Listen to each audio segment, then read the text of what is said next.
आणि ह्या कोकणातली लोक असत ना, ती समृद्ध होण्याच्या मागे लागलेली असत, पण मुंबईत रवलेले त्यांचे जे चाकरमानी असत ते अजून त्यांचं धीर होणार नाही, कोकणात स्थायिक होतो. या दृष्टीने मी कोकणातल्या माझ्या भाऊबंधांना मी एकच आवाहन करीन, तुम्ही मुंबईत असाच, मुंबईत राहतात, कोणी व्हीआरएस घेतल्या ना, कोणी रिटायर झाले, त्या सगळ्यांना माझी एक हात जोडून कळकळीची विनंती असा, हो हात जोडून कळकळीची विनंती असा, जे माझे भाऊबंद मुंबईत जाऊन रवलेले असत, मुंबईत वास्तव्य करून असत, काबाड कष्ट करून स्वतःचा साम्राज्य निर्माण करण्याचा प्रत्येकाने प्रयत्न केलेला असा, पण मुंबईत आता काय रवलं नाही. हो, मुंबई आमची रवली नाही, लक्षात ठेवा. मुंबई केव्हाच परप्रांतीयांच्या हातात गेली, ते काही एक करू शकत नाही. आता भाषावर रचना झाली, प्रत्येकाक या ठिकाणी रवण्याचा हक्क असा, पण दुसऱ्याच्या हक्कावर पाय देण्याचा कोणाचाही हक्क नाही, याच मग सांगायचं असा.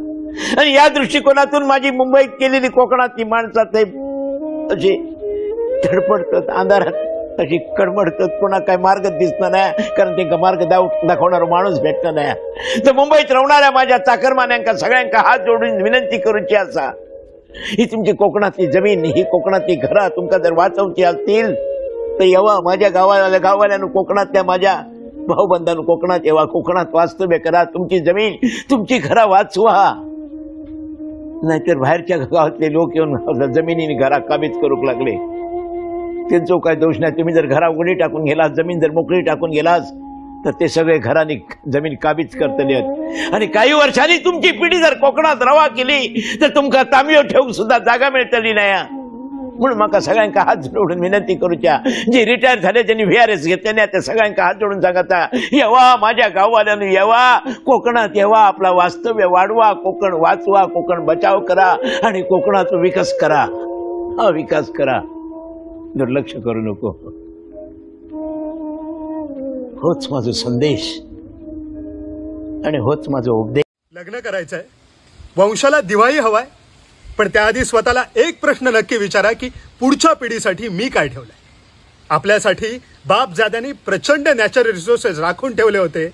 घरात पैसा नव्हता पण समृद्धी होती. पोटभर नॅचरल फूड खाता येईल इतकी शेती दिली, शुद्ध निर्मळ पाण्याचे स्रोत दिले, देवरायांसारखी घनदाट जंगलं, निसर्गात जगण्याची एन्व्हायरमेंटल फ्रेंडली रुरल टेक्नॉलॉजी दिली, माती दगडांची नैसर्गिक घरं जी मेंटेन करण्यासाठी लागणारी लाकडे देणारी झाडेही राखून ठेवली. मागच्या पिढीने आपल्याला सिम्प्लिसिटीमध्ये लक्झरी अनुभवायला दिली, ज्यामुळे आपण कमी पैशातही सर्व्हाइव्ह करू शकतो. पण पैशासाठी आपण आज जल, जंगल आणि जमीन विकायला काढली.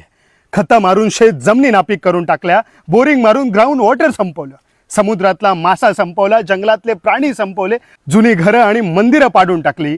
हव्यासापोटी पुढच्या शेकडो पिढ्यांचे रिसोर्सेस आपण आताच संपवून टाकलेत. मग पुढच्या पिढीला आपण काय देणार?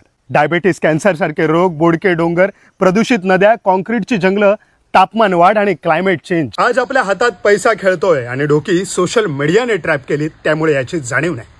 पण येत्या काही वर्षात नॅचरल रिसोर्सेस कमी होऊन हेच साधं जीवन महागड्या किमतीत विकत घ्यायला लागेल ना, तेव्हा पैसा खायलाही पुरणार नाही आणि त्याशिवाय जगता येणार नाही. थोडे स्लो होऊया, साधेपणातलं सुख ओळखूया, गाव जपूया, नाहीतर येणारी पिढी आपल्याला कधीच माफ करणार.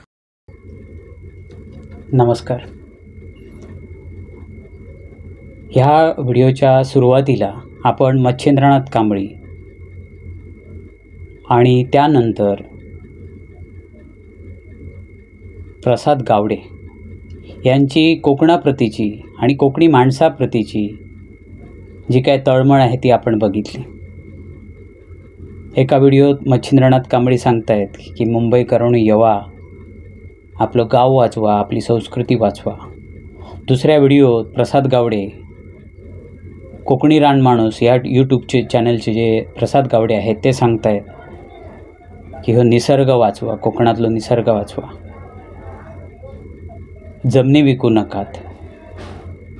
खरंच या दोघांची तळमळ बघून वाटतंय खरंच जमिनी विकता नाही. खरंच भविष्यात आपल्या जमिनी जर आपण विकल्या तर भविष्यात आपल्या पुढच्या पिढीसाठी आपण काय ठेवणार. पण परिस्थिती थोडी वेगळी घडते जेव्हा आपलाच कोकणी माणूस, आता महत्त्वाचं सांगायचं म्हणजे गुढीपाडवा आपला हिंदू धर्माचा सण, मी थोडं विषयांतर करतो आणि मी सगळ्यांना एक प्रश्न विचारतो आहे, खरंच आपल्याला हिंदू धर्म टिकवायचा आहे का? खरंच तुम्हाला हिंदू धर्म जर आपल्याला टिकवायचा असेल तर आपल्या गावाकडच्या संस्कृती, आपल्या गावाकडची माती आणि आपल्या गावाकडची त्या मातीतली माणसं, या सगळ्यांमध्ये एकोपा झाला पाहिजे. कोकणी माणसावर जमिनी विकायची पाळी काय येते? एका सातबारातले माणसं जेव्हा एक होत नाहीत, प्रत्येक सातबारात प्रत्येक, मग ते कोणताही गाव असू देत, कोणताही जिल्हा असू देत, काय होतं आहे की प्रत्येक सातबारात भरपूर नावं असली तरी त्याच्यातली 2 किंवा 4च माणसं धडपडतात, बाकी फक्त त्याचा तमाशा बघतात.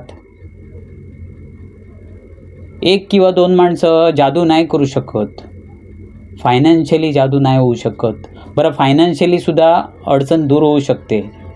एक व्हा, जमिनी विकाव्या लागणार नाहीत, एक व्हा. तुम्हाला माहिती नसेल, बाहेरचे परप्रांतीय आले आणि ते कसे जमिनी घेतात? एक एकटा नाही घेत, ग्रुपच्या ग्रुप एकत्र येतात आणि एकरने एकर जमिनी घेत आहेत. आपण गुंठ्यातल्या तरी वाचवूया ना जमिनी, गुंठ्यातल्या तरी वाचवूया. एका सातबारातले तरी आहोत, एका सातबारातले ते तरी एक होऊया ना. सण करायच्या वेळी आता जर मुंबईकर आपल्यासोबत असतील तर त्यांना तुम्ही सोबत घ्या. आपापसातले काय वाद असतील ते तात्पुरते बाजूला ठेवा आणि गावाकडच्या जमिनी, गावाकडची पडझड झालेली घरं खरंच टुरिझमसाठी वापरा. मी म्हणत नाही की तुम्ही कर्ज काढून नुसत्या फक्त ते शोसाठी वापरा. पर्यटनाच्या उद्योगासाठी आपण वापरूया.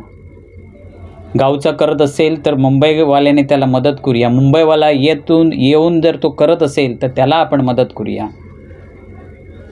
आता मी म्हणत होतो ह्याच्या व्हिडिओच्या ह्या पूर्वीच्या व्हिडिओत मी म्हटलं आहे, मी शांतीने जगणार नाही हो.